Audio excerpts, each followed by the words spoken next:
Chapter 5. Commencement of Flying Training.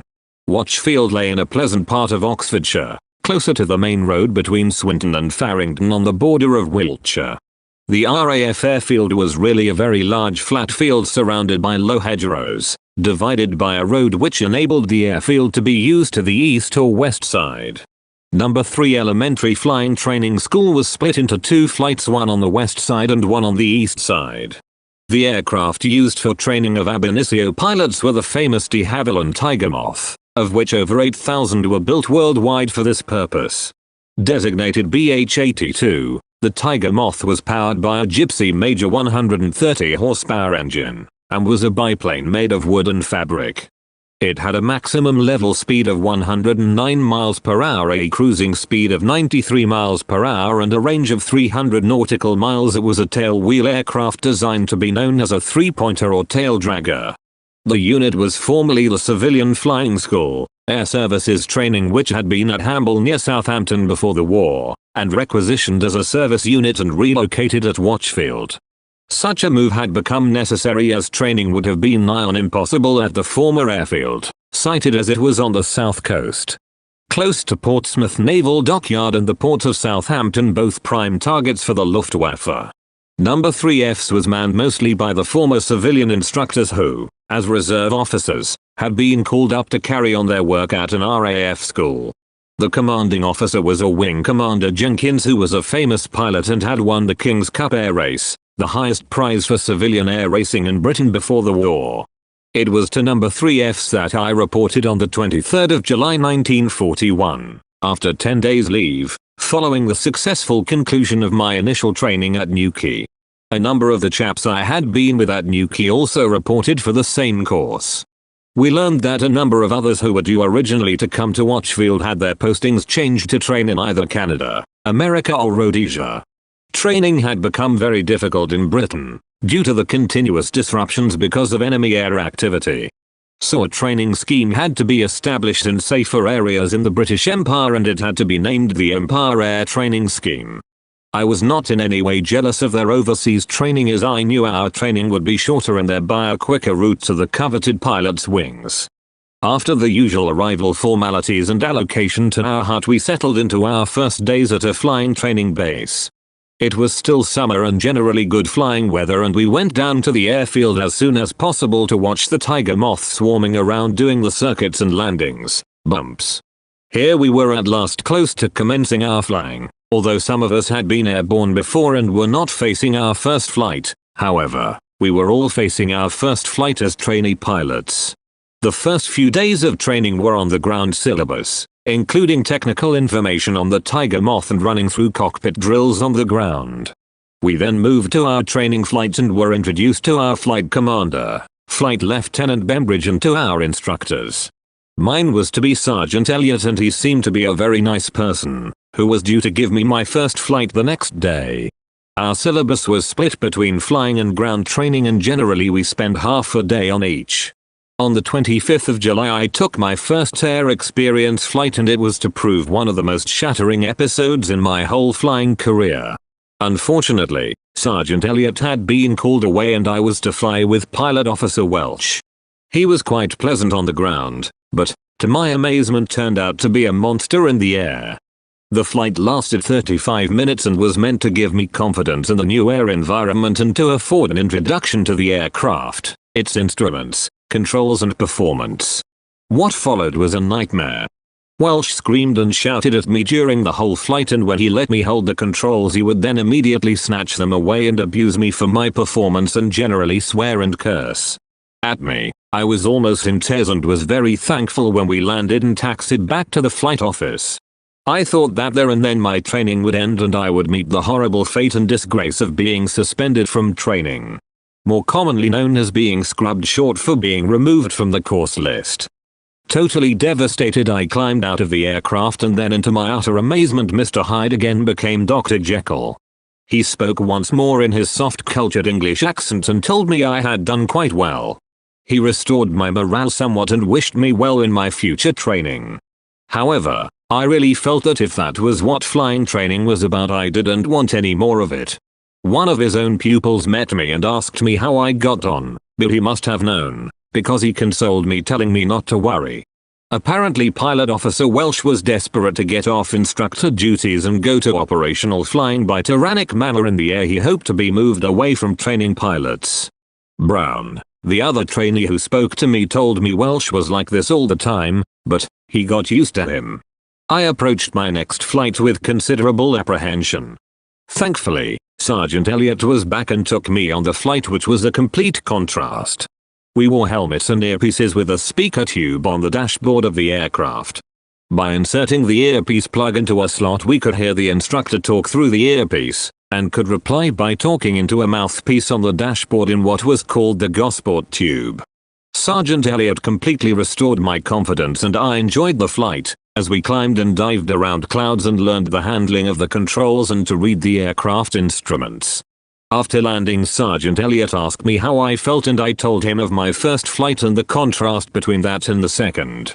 I think he had known, because he told me that I would not be flying with Pilot Officer Welsh again. So, I mused, perhaps flying training could be enjoyable after all. The early flights I took with a very engaging Sergeant Elliot were enjoyable, as they were informative and unhurried. It was still summer and we did not need the really warm flying gear one would require in winter, flying, as we did, in the open cockpit of the Tiger Moth. We had been kitted out at ITW with full flying kit, inner and outer suits, flying boots, inner and outer gloves and helmets. At Watchfield we were fitted with the seat-type parachute, designed to fit into the bucket seat of the Tiger Moth. The person in charge of the parachute store was a civilian, one of the many who were at Watchfield, having moved up from Hamble when AST was immobilized as an R.A.A.F unit. He had spent many years at his trade and knew many of the famous pioneers of aviation who had flown in and out of Hamble on the famous pioneering flights. Another interesting ground instructor was a captain who had been navigator on the R100 and R101 airships, and who had been very fortunate not to be chosen to navigate R101 on its ill-fated flight to India. Thus, suitably booted and spurred, the process of learning to fly proceeded.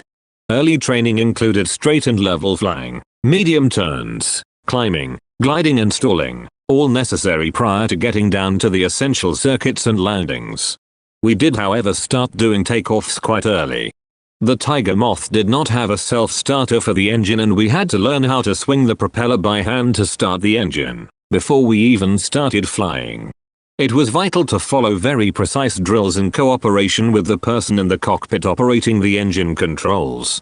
The Tiger had no brakes, so it was important to ensure firstly that the wheels had the wooden chocks firmly in place in front of them, thus ensuring against any chance of the aircraft leaping forward as the engine started. Should this occur, it could be very disastrous for the person swinging the propeller, who would risk serious injury or even death.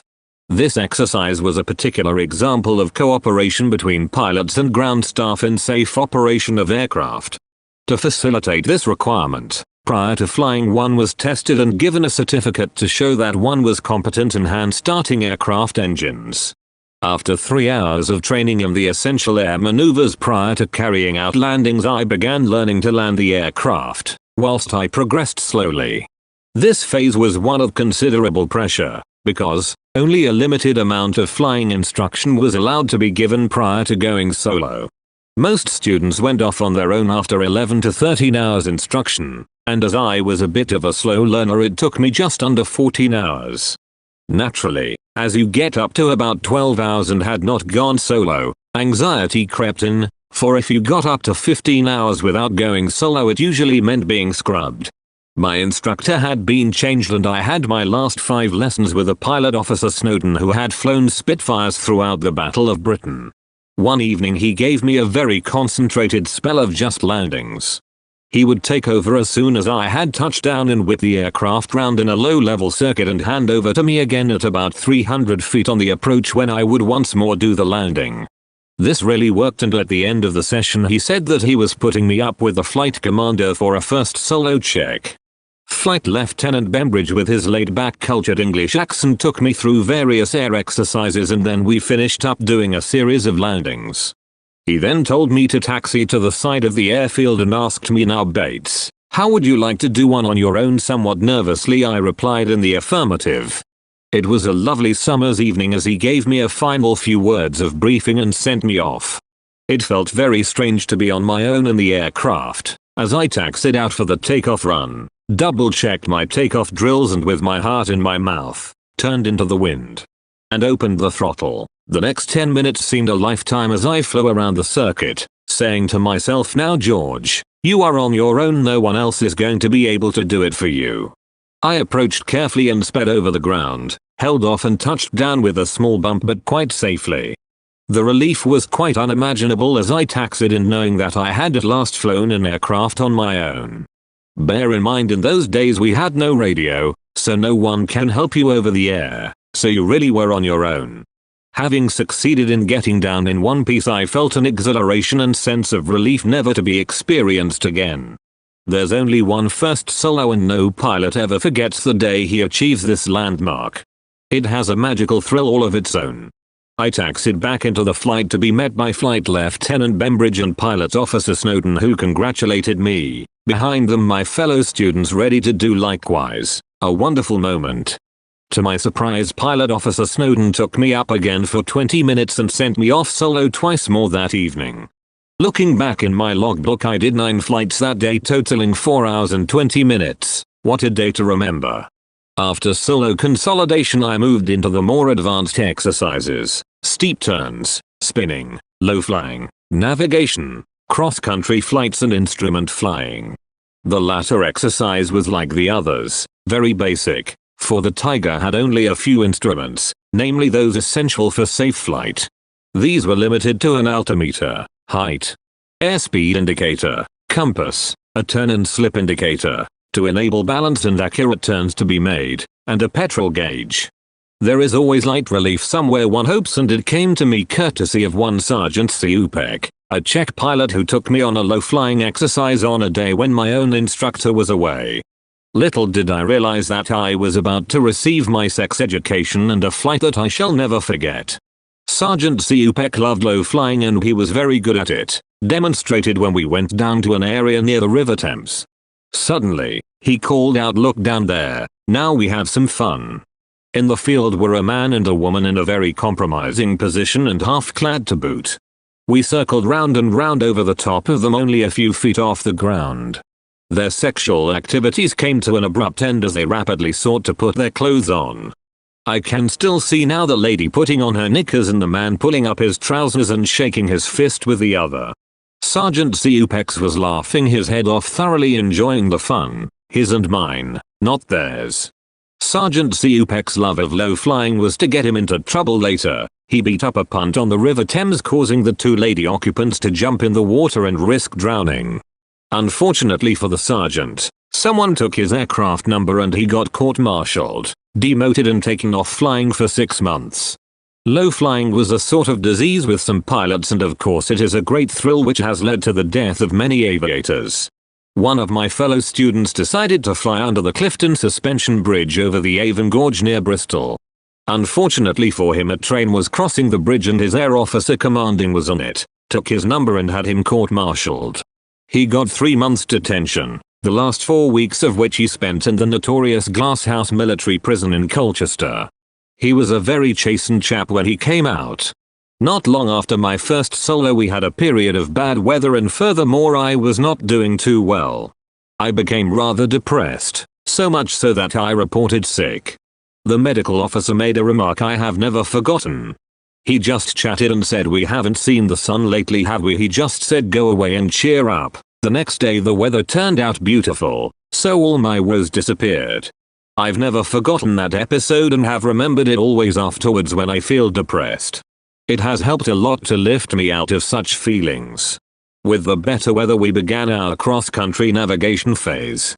Firstly, we did a dual cross-country with our instructor who checked our fitness to be let loose alone on an unsuspecting countryside. After a local solo map reading exercise we were set off on our first cross-country. The standard one at Watchfield was to fly from Watchfield to Reading and back, only a round trip of about an hour and 20 minutes, but not landing at Reading. The next trip was to fly from Watchfield to Luton in Bedfordshire, land and then return to Watchfield, a round trip of about 2 hours. The first student of my course to undertake this epic was Taffy Pritchard from Bryn Mawr in South Wales, with a vivid ability for description. We all thirsted on his account as to what to look out for in landmarks etc. His most priceless comment was on the part of the flight which passed alongside Whipsnade Zoo. On the Dunstable Downs, cut out in the white chalk is a huge lion, visible from a considerable height and for miles away. Taffy's advice to us was quite explicit: if you pass right over the lion's ass, you are right on track. All this delivered in a strong Welsh accent. In later years I have driven past the White Lion at Whipsnade many times and always have a quiet chuckle over Taffy's priceless remark. I duly successfully flew the cross-country later, doing my first solo landing at Luton before flying back to Watchfield without getting lost. The last weeks of the course passed quickly, and as we became more proficient it became more enjoyable. Towards the end of the course I had a further flight commander's test and flew again with Flight LT Bembridge. To my surprise and pleasure he complimented on the dramatic progress I had made, telling me that early on he had nursed doubt about my ability to pass the course. He confirmed that now he was quite confident that I would be a competent pilot. With the chief instructor's final test flight to come, this made me feel a lot happier. Came the big day and I nervously approached the test with this famous wing commander. I needn't have worried, for it was quite enjoyable. Once we got going he gave me a few pieces of valuable instruction. As we taxied in, he told me I had passed the test, and this news made me a happy and relieved student. Our social life at Watchfield had been tempered by the concentrated nature of the training. Apart from the flying there had been a lot of ground training with exams to pass before successful completion of the course. We had to spend quite a lot of our spare time mugging up for tests and exams, and much of this was done in the barrack hut by helping one another. Social activity had been limited to days off in Swindon and visits to the local villages at Shrivenham and Farringdon. There was a big army college at Shrivenham and we did meet girls from the ATS and the local church canteen. I took one out a couple of times, and on one occasion, to dinner near Farringdon at a rather nice hotel. However, I still had my steady girlfriend in London. Finally, we were past suitable for advanced training and I was posted to R.A.F South Carney in Gloucestershire to fly twin-engined airspeed Oxfords, a huge step up from the Tiger Moth. We were familiar with the Oxford as a beam approach school was also based at Watchfield, flying these aircraft training pilots in what was known as the standard beam approach system. This aid was for landing in bad weather on instruments alone. Used varying Morse signals from the ground station to locate and approach the runway in bad weather, often down to 100 feet and even below. Pilots received 1 week of special instruction on this method of bad weather approach. Fortunately, my two best friends, Roy Moss and Harry Dixon, were also to come to service flying training school at the same place. We were given 10 days leave and a date to report for the next period of 4 months training. There was an urgent need for pilots, and instead of doing some 70 hours flying at EFTS we had been rushed through with only 58 hours completed. I went off to London in a contented frame of mind, glad to have proved to myself that I could fly an aeroplane. I was not aware that whilst on leave a telegram would dramatically change my expectations of completing my advanced training to gain the coveted R.A.A.F wings in Gloucestershire.